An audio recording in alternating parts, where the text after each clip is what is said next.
Hello, so today I'm going to teach the leg and foot anatomy, and this is week 7 of our lab material.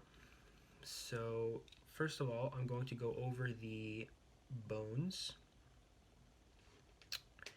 and I'll just break it apart from there. So bones, and then I'll go to the anterior compartment of the leg, the posterior compartment of the leg, and then finally the lateral compartment of the leg, and talk about the vasculature, of course, and the nervous system, the nerves that innervate. So first and foremost, you have the tibia and the fibula. So I have a drawing right here.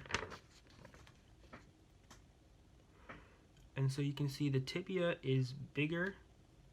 It's over right here. Tibia is bigger than the fibula. The fibula is on the lateral side of the leg. The tibia is more medially located. And then for the tibia, we have the medial malleolus, which is the bottom part of the tibia. And we also have the lateral malleolus, which is the bottom part of the fibula. And then there's also the fibular head, which is the top of the fibula. Now moving on to the bones of the foot.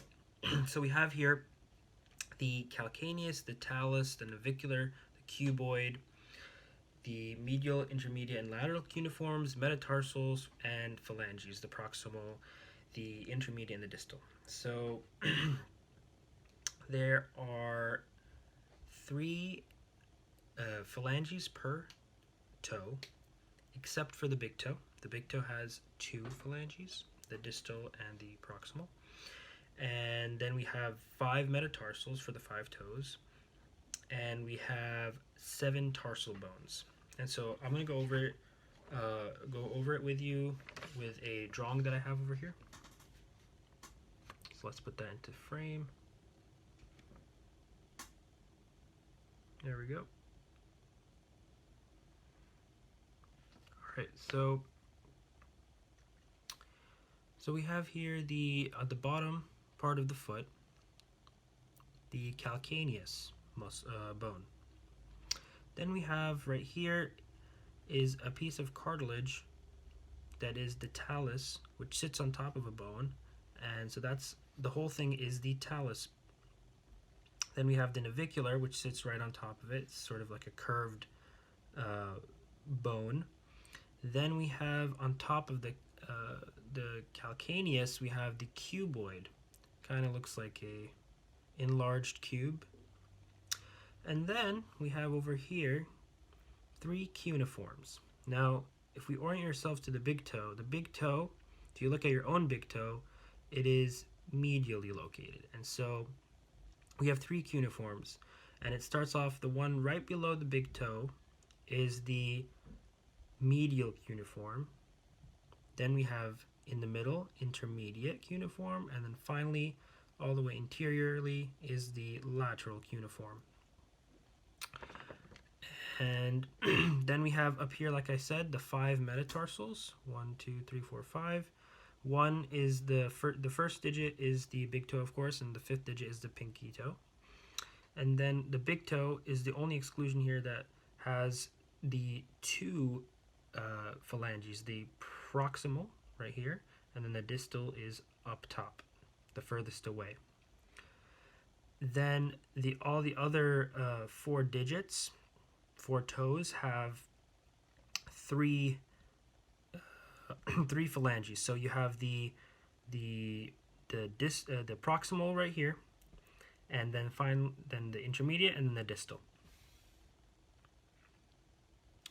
And so I also have a nice mnemonic for us to go over here, for any of you Star Wars fans out there. So we'll start off with the cuboid, and we'll go down to the calcaneus, then to the talus, then the navicular, and then the cuneiforms. So it goes like this. Cool, Chewbacca tackled nerds confidently. I'll say it one more time. Cool, Chewbacca tackled nerds confidently.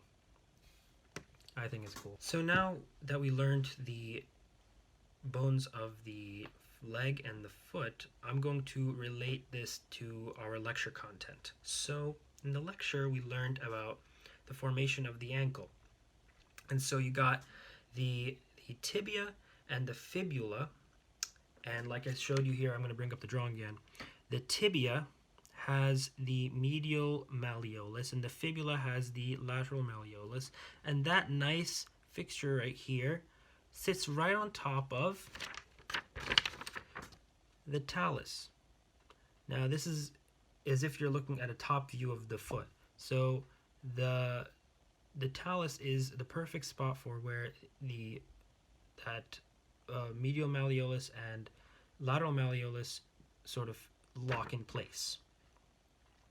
And that is the formation of the ankle. And if you can think of the foot right here, the foot, I'll put it horizontally, pretend my hand is the foot. You can dorsiflex or plantar flex. Dorsiflex or plantar flex. And so that's one of the relationships to the lecture content. And also, if we have the intertarsal joints right here. These are the tarsals. All these bones that we talked about. And so these intertarsal joints, they can invert or evert the foot. So inversion and eversion of the foot, think of the foot like, coming out like this. Think of my hand as the foot again. So evert is basically like that, and invert is like that. So for the next few parts, I'm going to go over each compartment, the muscles in each compartment, and then I'm going to go over at the end all the vasculature and the nerves. All right, so we're going to go over the anterior compartment muscles, and so we only have three muscles here. So three muscles here, so it's very easy to remember. And so again, I'm going to start off with a very exaggerated drawing here, but it's going to be good because it'll help you sort of see where these muscles are, so you can remember where they are. So, like we can imagine, this is the anterior part of the leg. This is the medial side, so the tibia should be right here, and this is the lateral side, so the fibula is right beneath these muscles. And so we have first the tibialis anterior muscle right here. That's the most medial anterior leg muscle. Then right sort of beneath, it's kind of sandwiched between these two muscles, is the extensor hallucis longus. And so the hallucis refers to the big toe, so you can see that the tendon extends all the way to digit 1. And digit 1 we know is on the medial side. And so I've shaded that to distinguish it between these two other muscles. And then finally we have on the most lateral side the extensor digitorum longus, and that is, again, in the name, it says digitorum. It extends to all the rest of the 4 digits, spanning from 2 to 5. And so it's very simple to remember because, again, you're going to start off with something called tibialis, a muscle called tibialis anterior that can tell you that that's in the anterior side and that's closest to the tibia. Then you have the extensor hallucis longus, and again, the big toe comes first from when we're going from medial to lateral. It comes first, so you can remember that extensor hallucis longus comes right after tibialis anterior. And then you have extensor digitorum longus, which is the last thing, and that's the most lateral. And so now we're going to go over the relationship to the lecture content for these specific muscles. And so the tibialis anterior goes from the leg generally to the tarsals, which we talked about over here. And it is a dorsiflexor, so it dorsiflexes the ankle. Again, it moves it up like that. Then we have the extensor hallucis longus, and that's again from the top of the leg to the first phalanx, or the first digit.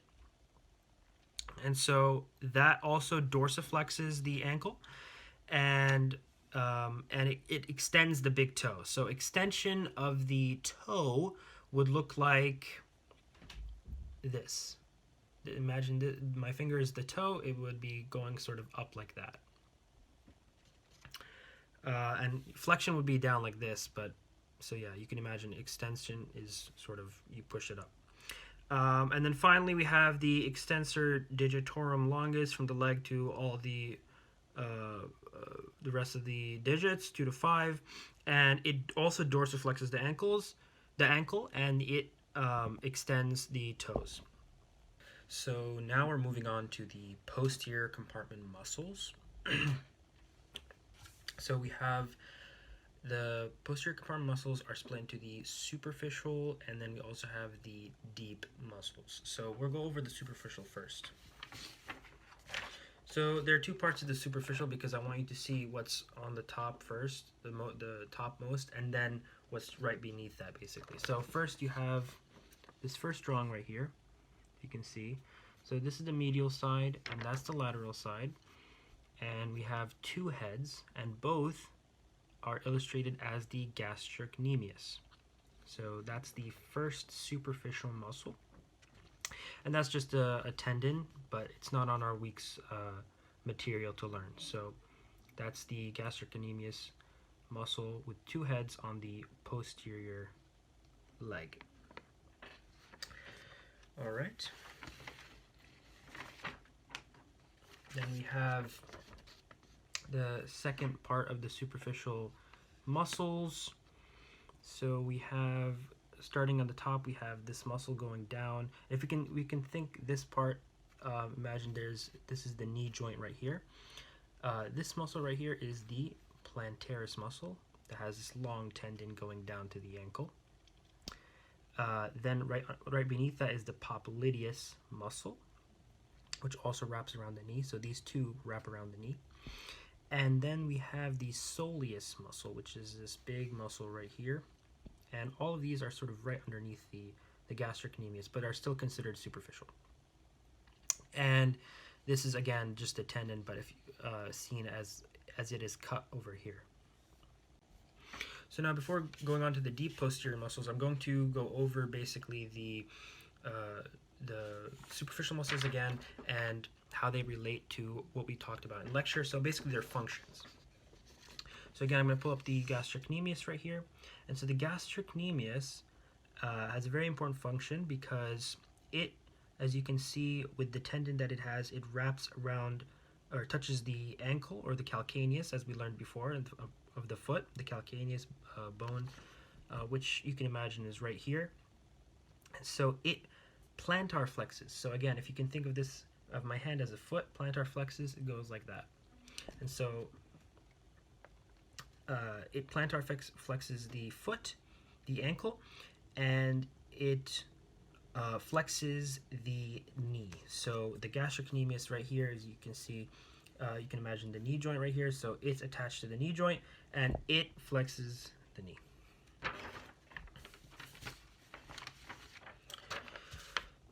Then we have the other superficial muscles, posterior muscles that are right beneath the gastrocnemius. And so we'll start with, again, the plantaris muscle, which is right up here, which I left unshaded. And the plantaris muscle, again, it wraps, like I said, it wraps around the knee, and so it flexes the knee, and it also goes down with this small tendon right here to the ankle, and so it plantar flexes the ankle. And we have the popliteus muscle, and that wraps around the knee, and so the popliteus muscle achieves a lateral rotation of the knee, if you can think back to lecture.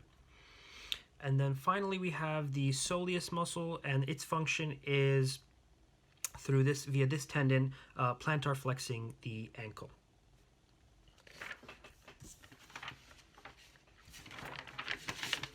Now finally we will go over the deep posterior muscles.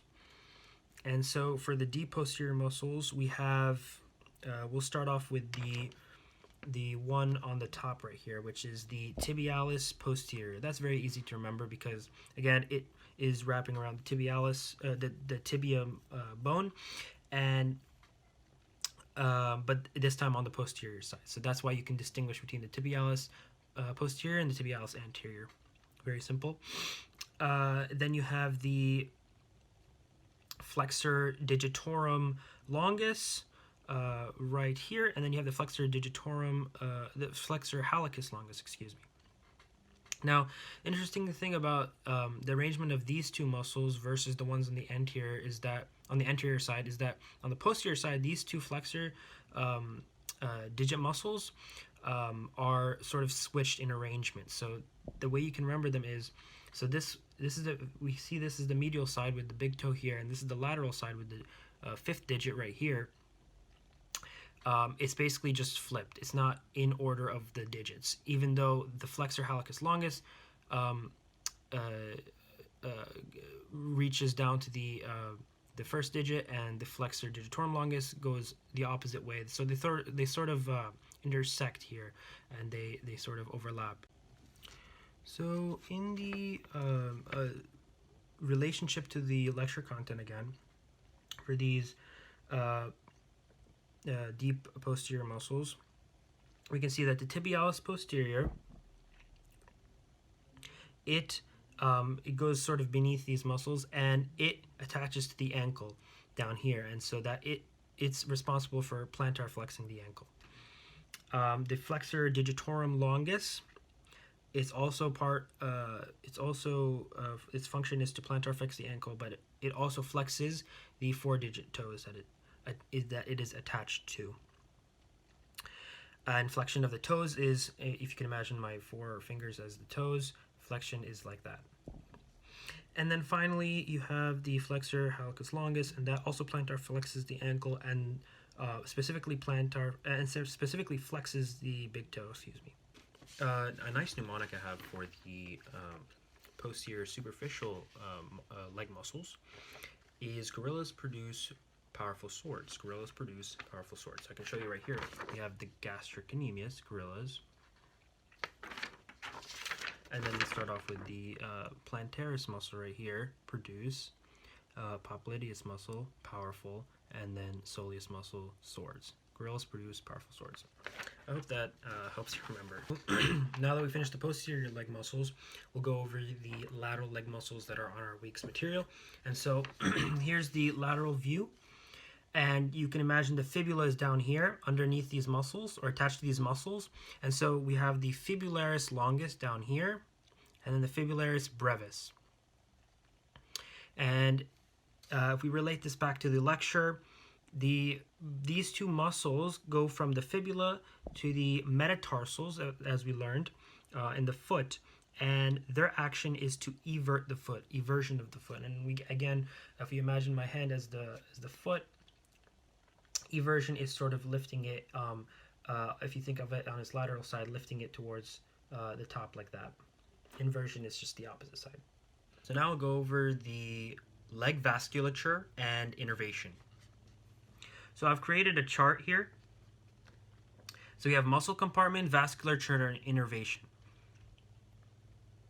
And so we start off with the anterior compartment, and its vasculature is the anterior tibial artery and vein. That's very simple to remember. Anterior tibial, anterior compartment. And it's innervated by the deep fibular nerve. Then we move on to the posterior compartment. That is also easy to remember for the vasculature. Its vasculature is posterior tibial artery and vein, and it's innervated by the tibial nerve. And then finally, we have the lateral compartment, and that is its vasculature is through the fibular artery and vein. Again, that's also simple to remember because we know the fibula is on the lateral side, and it's innervated by the common fibular nerve and the which branches into the superficial fibular nerve. All right, and so I also have 2 drawings here. So let's start with the branches of the vasculature. So You can imagine we're looking at the posterior leg. We'll start off behind the knee. It's called the popliteal, basically artery, and the veins also have the same name, but going you can imagine them going the other way, of course. So the popliteal artery vein compartment bundle here, and that branches first into the anterior tibial, which wraps around the leg and goes to the anterior compartment of the leg, and provides blood to the leg and collects blood for venous flow backwards. And then finally it goes the branch branches again to two different branches right here. We have the fibular part, and we have the posterior tibial part, and those go to the respective compartments, posterior and the lateral compartment. And then we move on to the innervation and the branches of the nerves. So we start off again looking at the posterior leg. We have the sciatic nerve coming down the posterior leg, and it branches into the common fibular nerve and the tibial nerve. And the tibial nerve innervates the posterior leg. And we have the common fibular nerve, which branches into the deep fibular nerve, and that wraps around the leg, goes to the anterior side, and innervates the anterior compartment. And then we have the superficial fibular nerve, and that innervates the lateral compartment. So now we'll talk about a clinical case example in terms of the legs. So the case is known as the compartment syndrome, which is most commonly affects the leg. And so if we think of the leg, we know that it's the furthest compartment away from the heart. And so to return venous blood to the heart, it must apply pressure, and so that's why it's naturally tighter than most other compartments, just such as the thigh. And so it has that initial pressure built into that. And so compartment syndrome is an injury where there is an excess pressure buildup between the walls of the muscle compartments, and that is due to swelling and internal bleeding. And so this is really, really dangerous for the leg, since there could be, decreased blood flow. And so the way to treat it is through mainly a fasciotomy, and that's basically cutting open the skin and the fascia of the injured muscle compartments to allow for the pressure to decrease. Thank you for watching.